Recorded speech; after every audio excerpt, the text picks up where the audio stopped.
all the flower children donned their finest flower hats and set off on a big adventure to learn the song of this and that.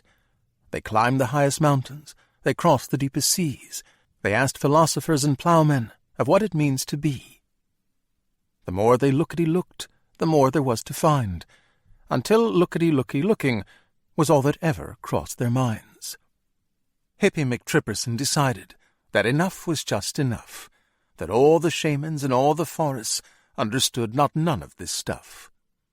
So Hippy called a flower meeting, and all the flowers came. "I'm out," said Hippy, and left without bothering to explain. When Hippy left the flowers, they were in a far-off desert land, with sand in all the places where no one really likes sand. That was as good a place as any to learn about this and that. With all that sand in all those places, the itch becomes the scratch. Hippy needed shelter, because of course you do.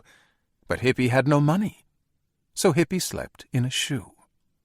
Now it was a large shoe to begin with, and since Hippy was rather quite small, and since no one else was using it for no apparent reason at all across the desert, Hippy was happy to call it home.